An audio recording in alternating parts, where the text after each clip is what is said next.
আসসালামু আলাইকুম রহমতুল্লাহি ও বারাকাতু। সম্মানিত প্রিয় বন্ধুরা, আশা করছি সবাই ভালো আছেন, সুস্থ আছেন।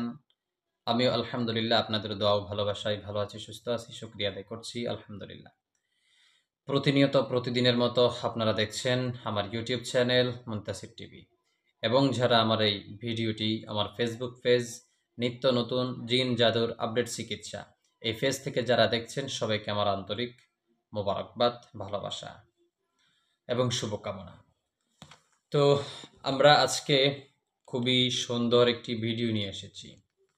সেটি হচ্ছে একজন রোগীর শরীরে কিভাবে মাত্র 5 থেকে 7 মিনিটের মধ্যে জিন হাজির করবেন। সম্মানিত বন্ধুরা, দেখেন স্ক্রিনের মধ্যে একটি নকশা। এই নকশাটিকে আপনাদেরকে বুঝপত্রের মধ্যে লিখতে হবে।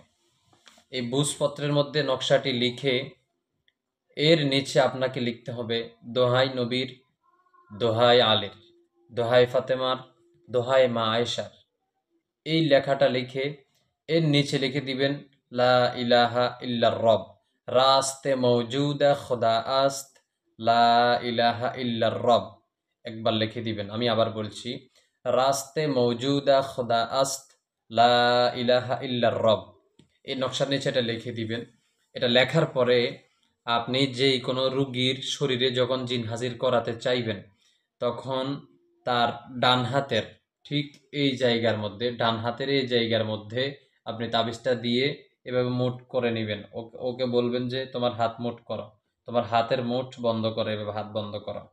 তো হাত বন্ধ করার পরে আপনি তার চোখ বন্ধ করতে বলবেন এবং আপনি নিজে পড়বেন ওয়ালাকদ ফাতান্না সুলাইমানা ওয়া আলকাইনা আলা কুরসিয়িহি জাসাদান সুম্মা আনাব।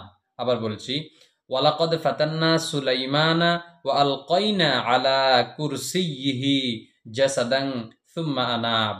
আপনি এটা এটা পড়বেন, 7 বার পর্যন্ত পড়বেন। পড়ে আপনি তাকে ফু দিবেন। ইনশাআল্লাহ আপনার ওই কাঙ্ক্ষিত রোগীর শরীরে সর্বোচ্চ 5 থেকে 7 মিনিট সময় লাগবে। সে যত কঠিন জিন হোক না কেন, শক্তিশালী হোক কিংবা দুর্বল হোক, সে এই রোগীর শরীরে আসতে বাধ্য হয়ে যাবে। আশা করছি ভিডিওটি আপনাদের কাছে ভালো লেগেছে। যদি ভালো লেগে থাকে ভিডিওটি শেয়ার করবেন অথবা ভিডিওটিতে লাইক করবেন। ভালো থাকবেন, সুস্থ থাকবেন, আমার জন্য দোয়া করবেন। আসসালামু আলাইকুম ওয়া রাহমাতুল্লাহি ওয়া বারাকাতুহু।